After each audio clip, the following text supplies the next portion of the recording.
संजय सिंह आरोपी है, फरारी मुलजिम है, कई कई हत्याओं का मुकदमा है। उनकी बीबी जिला पंचायत का माला अध्यक्ष बन जाती है, माला पहन कर घूमती है, और 3 दिन की बेहता खुशी दुबे जेल में है। क्यों? वो ब्राह्मण इसनत है। मतलब जो गोरखपुर मरेगा स्वर्ग में जाएगा, तो तुम काहे नहीं मर रहे हो भाई? आप हो सकता है मगर बगल में हो, आप इसलिए उन्होंने कह दिया हो। आदमी कहता है कि हमको स्वर्ग जाना है, तो रवि किशन तुम्हारे पास सीढ़ी है, स्वर्ग की सीढ़ी दिख रही है, क्यों नहीं जा रहे हो? चाहे जिलाधिकारी हो गया, चाहे कप्तान हो गया, पृथ्वी गोल है। इसी उत्तर प्रदेश में तुमको नौकरी करनी पड़ेगी। अगर उसी चौराहे पे बुला के तुमको दोनों हाथ से सलूट नहीं करवाया तो राजनीति से इस्तीफा दे दूंगा।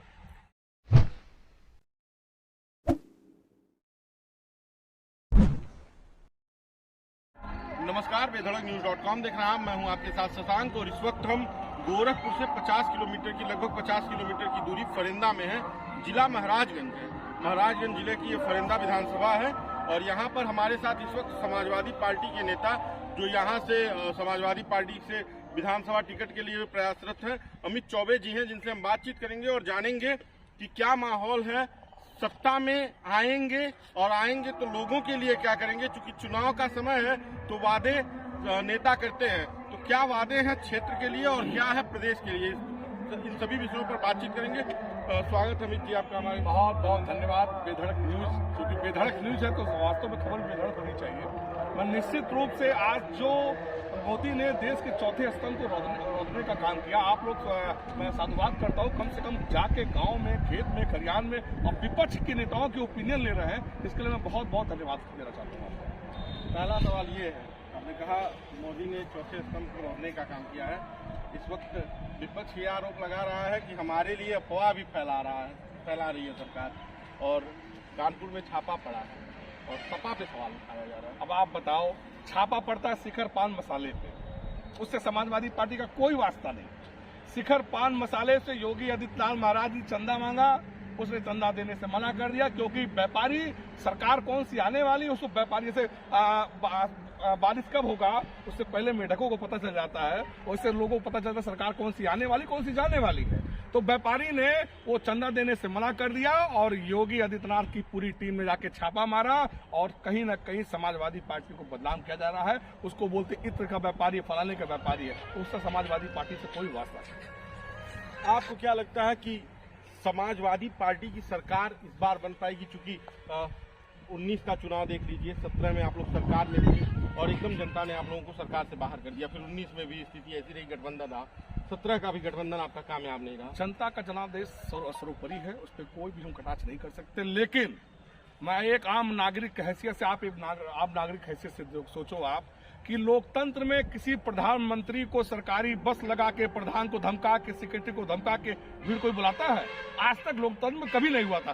सूबे का मुख्यमंत्री हमारे 31 तारीख को हमारे विधानसभा में आ रहे हैं, प्रधान से चंदा लिया जा रहा है, धमकी दी जा रही है, सफाई कर्मी को धमकी दी जा रही है। अब पूरी सरकारी कमिश्नरी लग के भीड़ जुटाने का काम कर रही है, और एक तरफ माननीय अखिलेश यादव जी विजय रथ लेके निकले हैं। 4 बजे भोर तक उत्तर प्रदेश की जनता सड़क पे अपने नेता का स्वागत करने खड़ी रहती है। इससे बड़ा उदाहरण क्या लेंगे आप? और जिससे डर से आप बताओ, दिन में मोदी जी 1 लाख की रैली करते हैं, कोरोना नहीं फैलता है, नाइट कर्फ्यू लगा रहे हैं। कितना बड़ा सोचो आप, मोदी जैसे गंजे को कंघी देने के समान है।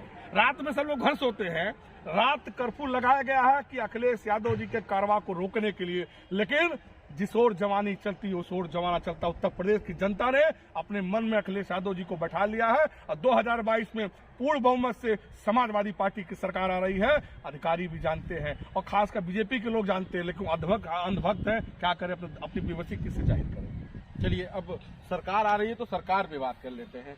सरकार आएगी तो उत्तर प्रदेश के लिए 3 काम, और विधायक आप बनेंगे तो फरिंदा के लिए 3 काम। देखिए, समाजवादी पार्टी जो कहती है वो करती है। हमारे नेता ने घोषणा पत्र में जितने वादे किए थे, सारे वादे जमीन पे धरातल पर उतर गए। एम्बुलेंस हो गया, लैपटॉप हो गया, कन्या विद्याधन हो गया, बेरोजगारी भत्ता हो गया, पढ़े बेटियां बड़े बेटियां, साइकिल योजना, कब्रिस्तान पे बाउंड्री, शमशान घाट पे वो टीन सेट की व्यवस्था करना, दवाई मुफ्त, पढ़ाई मुफ्त, सिंचाई मुफ्त, यहाँ तक कि कैंसर तक की इलाज को फ्री में करने की व्यवस्था कर दिया था। महिलाओं के लिए 102 नंबर, 108 नंबर, सारी योजनाओं को अखिलेश यादव जी ने जमीन पर उतारने का काम किया। और हमारे नेता ने घोषणा कर दिया है कि समाजवादी पार्टी की सरकार आ गई, पहले कैबिनेट की बैठक में 300 यूनिट बिजली फ्री पूरे उत्तर प्रदेश की जनता को देने का काम माननीय अखिलेश यादव जी करेंगे। जिस दिन सरकार आ गई, पहले कैबिनेट की बैठक में 10 लाख नौजवानों को रोजगार दिया जाएगा। पहले कैबिनेट की बैठक में आने पे 5.5 लाख रुपए का लोहिया आवास मिलेगा, 2000 वृद्धा पेंशन मिलेगा, महिलाओं का सम्मान बचेगा।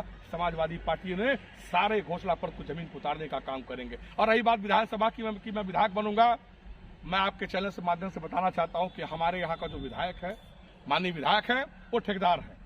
हजारों करोड़ रुपया उन्होंने ठेकेदारी से कमा लिया है।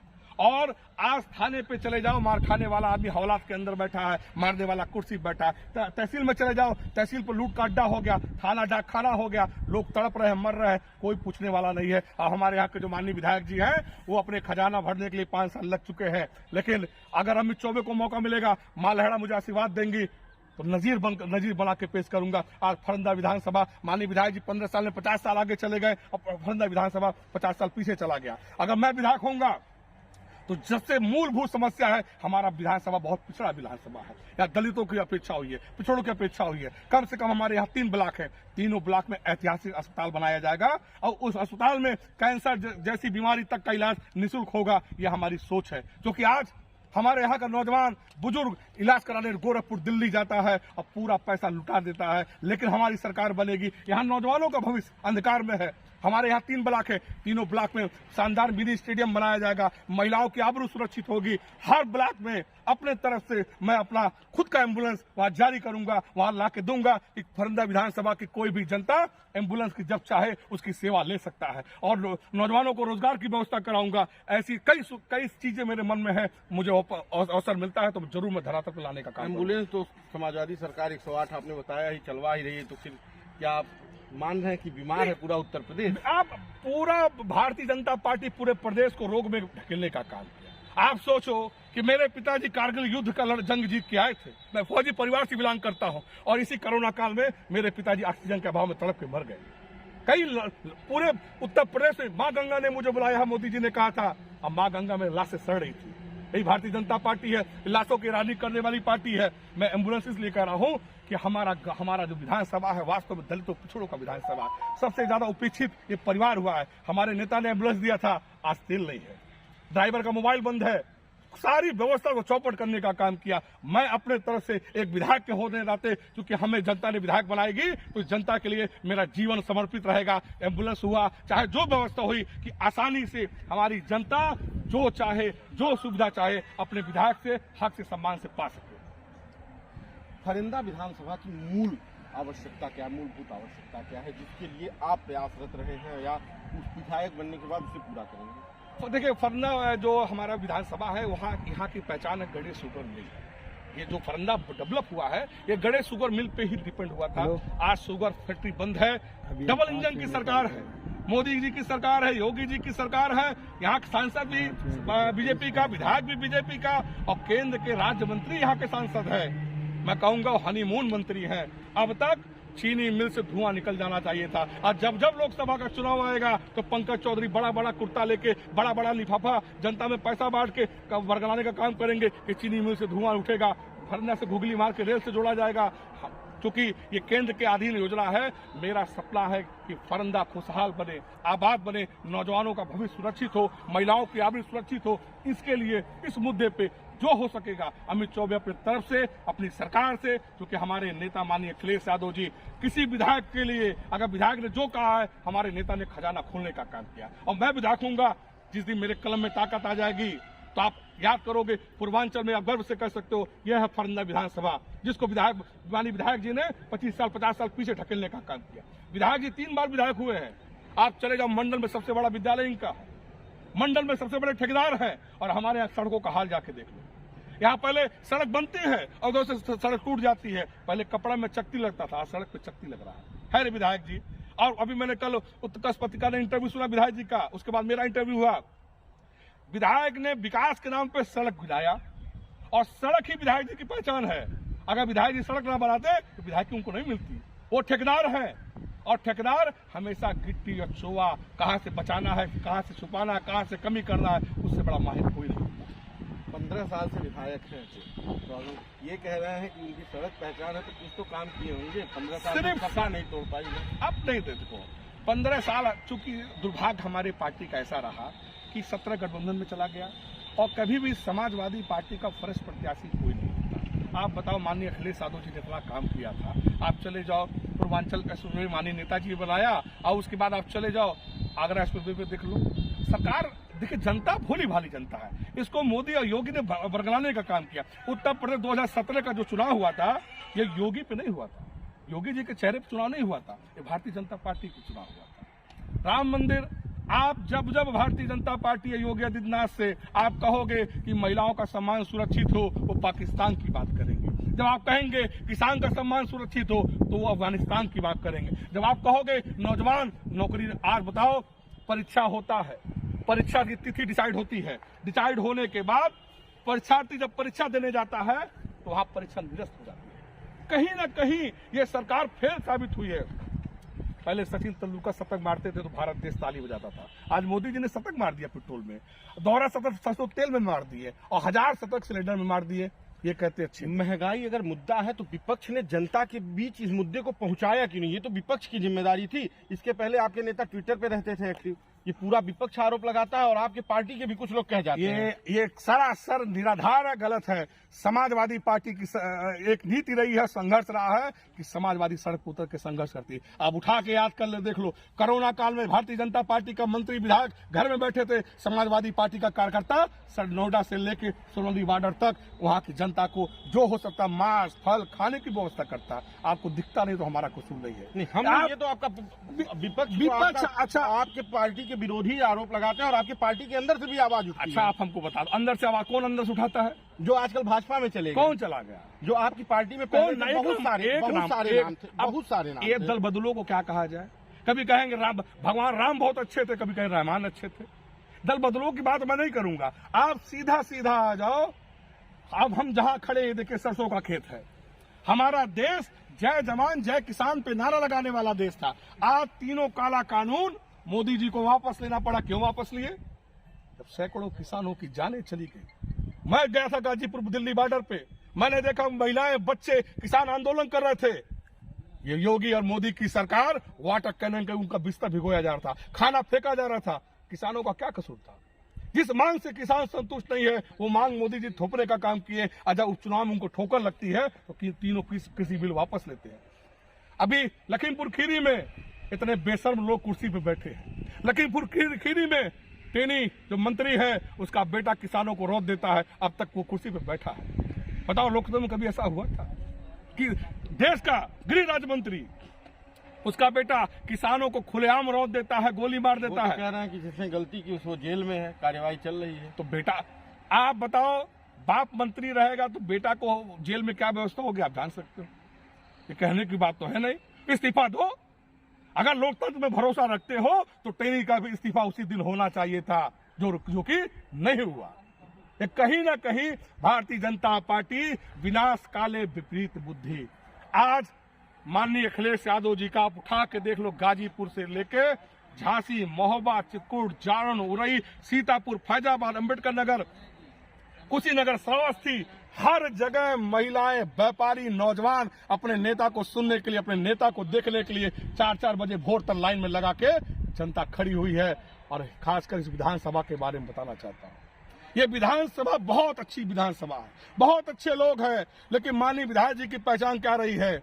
आज अमित चौबे को लोग कहते हैं कि ये दबंग हैं, लोग कहते हैं कि ये विवादास्पद नेता है। मेरा कसूर इतना है कि जब किसी लड़के के यहाँ जिला पंचायत सदस्य था जितेंद्र यादव, उसकी हत्या होती है, विधायक जी को उसकी बीवी कहती है कि विधायक जी ने हत्या कराया। आज विधायक जी विधायकी चला रहे हैं, वो परिवार का बेटा चला गया। मेरा कसूर है, उसकी आवाज में बुलंद करता हूं। मेरा कसूर है, अभी आप चले जाओ बिजमंगंज में, जिस अंग्रेजों के जमाने पे हमारी विधानसभा में स्वर्गीय स्वतंत्रता सेनानी श्याम लाल जी को अंग्रेजों ने जिस बिल्डिंग में मार के अधमरा कर दिया था कि भारत माता की मुर्दाबाद बोलो, श्याम लाल जी नहीं बोले थे। अंग्रेजों ने मार के अधमरा कर दिया और नागफनी के कांटे पे बिछा दिया गया और कहा जब तक कि जिंदाबाद नहीं कहे तब तक उसको मारते रहना। वो मर गए, लेकिन भारत माता की जय कहें। और आज हमारे विधायक जी वहां जाके नगर पंचायत का उद्घाटन करते हैं। और उस परिवार को दूध की मक्खी जैसे निकाल के फेंक देते हैं। आप सोचो, जिसने देश की शहादत दी है, क्योंकि वो परिवार आ जाएगा तो विधायक जी का नाम कहीं ना कहीं पीछे हो जाएगा। वो नाम बचाने के लिए वो नाम के लोग हैं, काम हमारा होता है फीता योगी जी काटते हैं, काम मेरा होगा गिनती ये गिनाते हैं, ऐसे लोग हैं। तमाम योजनाएं जैसे आप ये भी लगाते हैं और सरकार ये कहती है कि हमने किया, भाजपा की सरकार, आप ये कहते हैं कि पिछली सरकार में हुआ। ऐसा नहीं हो सकता कि जो सरकार योजना शुरू करे लगभग योजनाएं पूरा करके फीता काट दे, दूसरी सरकार को काटना ही ना पड़े। आप भारतीय जनता पार्टी योगी आदित्यनाथ महाराज से और वर्तमान विधायक बजरंग बहादुर सिंह से मेरा सवाल है, योगी सरकार के 5 काम बता दें जिसका शिलान्यास और उद्घाटन योगी जी ने किया। 5 काम बता दें। मैं आपसे सवाल करता हूँ, 5 काम बता दो।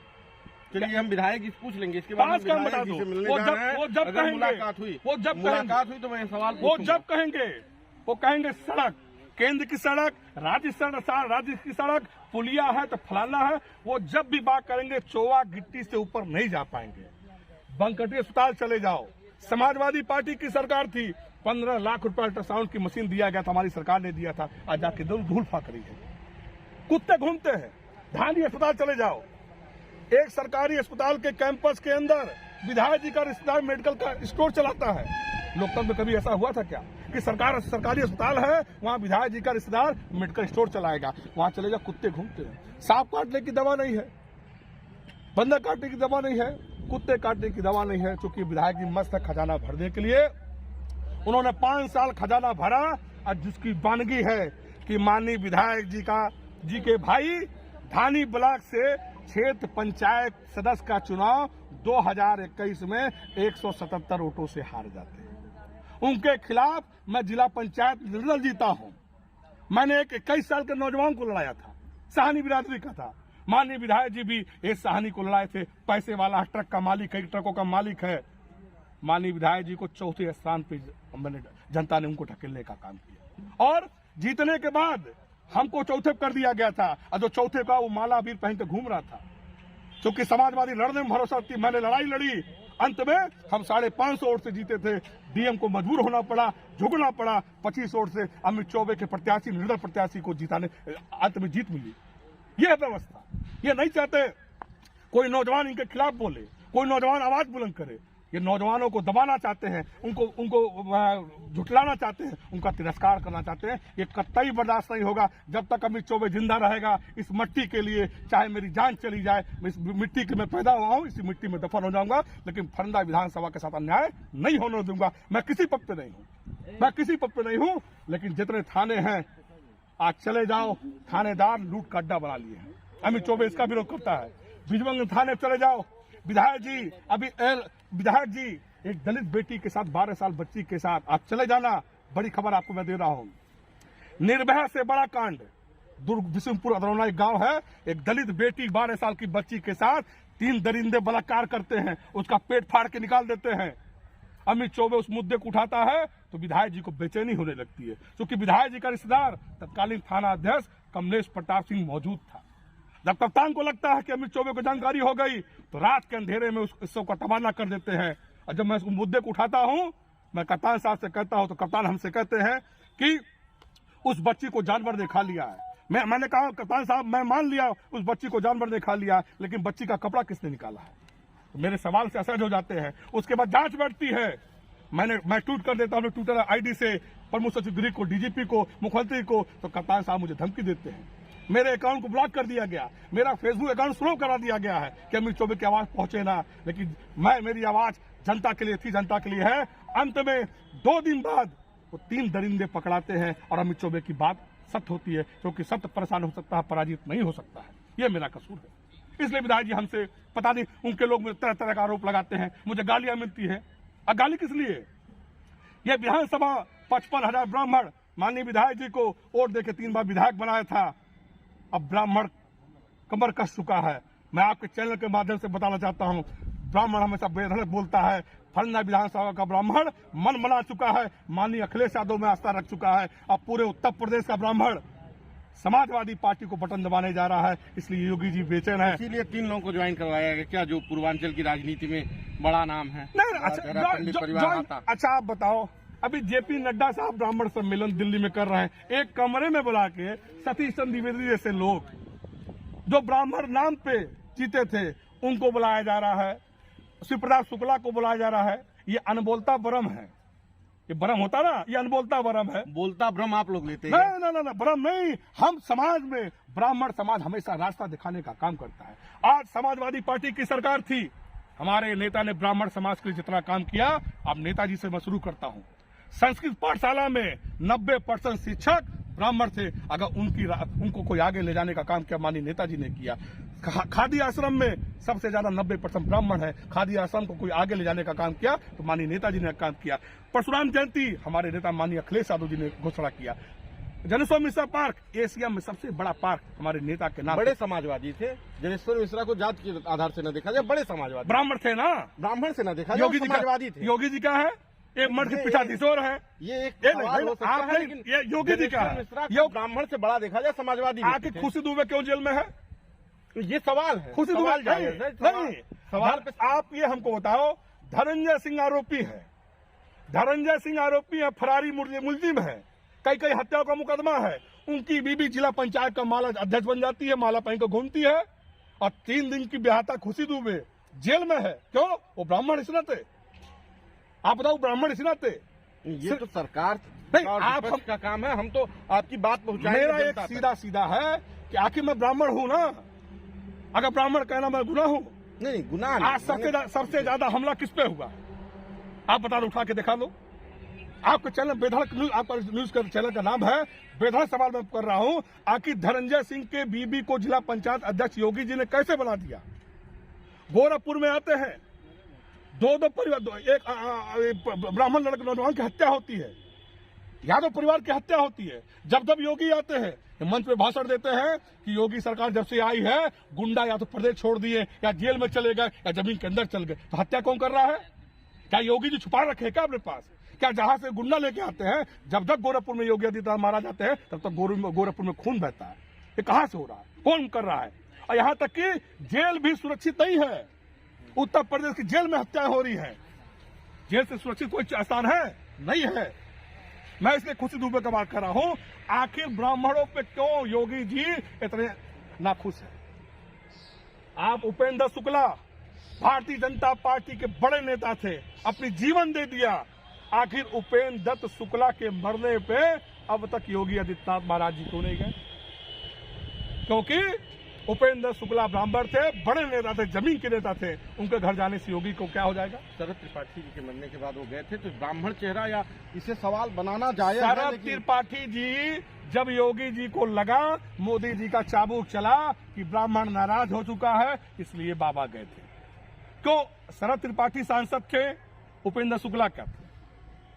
उपेंद्र शुक्ला जब चुनाव लड़े थे गोरखपुर से लोकसभा उपचुनाव, तो महाराज जी ने उनको हराने का काम किया था। क्योंकि अभिनेता है रवि किशन, उन्होंने कहा था कि राजघाट पे जो जलेगा वो स्वर्ग में जाएगा। बताओ, अरे बेईमान लोग, बोलो जो गोरखपुर मरेगा स्वर्ग में जाएगा, तो तुम काहे नहीं मर रहे हो भाई? कबीरदास काशी छोड़ के मगहर चले आए थे। आप हो सकता है मगहर बगल में हो, आप इसलिए उन्होंने कह दिया हो। आदमी कहता है कि हमको स्वर्ग जाना है, तो रवि किशन तुम्हारे पास सीढ़ी है, स्वर्ग की सीढ़ी दिख रही है, क्यों नहीं जा रहे हो? बाबा की भी ले जाओ, क्यों नहीं ले जा रहे भाई? आखिर उपेंद्र शुक्ला को बाबा ने इसलिए हराया था कि उपेंद्र शुक्ला सांसद हो जाएंगे तो इस गोरखपुर की सीट बाबा से चली जाएगी। ये कुर्सी बचाने के लिए लोग लाशों के सौदागर लोग हैं। इसलिए मैं आपको चैनल के माध्यम से कह रहा हूं, ब्राह्मणों का तिरस्कार हुआ है। ब्राह्मण आज अपनी आशा, अपनी उम्मीद माननीय अखिलेश यादव जी में रख चुका है। मैं भी पूर्वांचल का दौरा करता हूं, 17 साल से समाजवादी पार्टी का झंडा ढो रहा हूं। लाखों के भीड़ में, मैं बहुत गरीब परिवार से आता हूं, मैं फौजी परिवार से हूं, जहां 29 दिन आदमी मेहनत करता है, 1 दिन तनख्वाह पाता है। उस परिवार से निकल के इस धन पशुओं के खिलाफ मैं आवाज बुलंद करता हूं। लेकिन हमारे नेता माननीय अखिलेश यादव जी 1 लाख की भीड़ में देखते हैं तो अमित चौबे को जो सम्मान देते हैं, सीना गदगद हो जाता है। वो मुख्यमंत्री थे, हमको हेलीकॉप्टर से लेकर अखिलेश यादव जी घूमे थे। ये सौभाग्य बजरंगी सिंह जी को नहीं मिल पाएगा, क्योंकि वो गिट्टी, चोवा, लकड़ी के माहिर हैं। वो नेता नहीं बन सकते, वो जमींदार बन सकते हैं, बड़े आदमी बन सकते हैं, लेकिन नेता नहीं बन पाएंगे। हम जेनेटिक नेता है, हमारे नाम से दरोगा का पैंट गीला होता है। और जिस दिन विधायक बनूंगा, ये बेईमान छोड़ देंगे सड़क। अगर किसी दलितों के साथ पिछड़ों के साथ दरोगा ने जाति कर दिया, या तो उसी दिन विधायक के पद से इस्तीफा दे दूंगा, राजनीति से इस्तीफा दे दूंगा, और दरोगा की हैसियत न बता दिया। दरोगा मेरी रक्षा करने के लिए, आज ये रक्षक भक्षक बन गए हैं। आज चले जाओ थाने पे, दरोगा जात देख के कुर्सी देता है। अगर ब्राह्मण है तो अलग बात करेगा, यादव है अलग बात करेगा, दलित हो माँ बहन की गाली दरोगा देगा। इतनी हैसियत हो गई, ये बंद होगा और फरंदा विधानसभा की तकदीर और तस्वीर बदलेगी। मैं आपके चैनल के माध्यम से कह रहा हूं, 2 महीने बाद देख लीजिएगा, फरंदा की साइकिल लखनऊ जाएगी। और जितने ये दरोगा 5 साल आतंक मचाए हैं, चाहे जिलाधिकारी हो गया, चाहे कप्तान हो गया, पृथ्वी गोल है। इसी उत्तर प्रदेश में तुमको नौकरी करनी पड़ेगी। अगर उसी चौराहे पे बुला के तुमको दोनों हाथ से सलूट नहीं करवाया तो राजनीति से इस्तीफा दे दूंगा। चलिए, हमसे बातचीत करने के लिए धन्यवाद। तो ये थे हमारे साथ अमित चौबे जी, जिन्होंने बड़ी बेबाकी से अपनी बात रखी और अपनी पार्टी और अपने बारे में और विधानसभा के लिए क्या करना है और सरकार बनी तो उत्तर प्रदेश के लिए क्या करना है, इन सभी मुद्दों पर बहुत ही बेबाकी से अपनी राय रखी। बाकी का बेधड़क न्यूज़.com देख रहे थे आप। आपको यह वीडियो कैसा लगा हमें कमेंट बॉक्स में जरूर बताएं। धन्यवाद।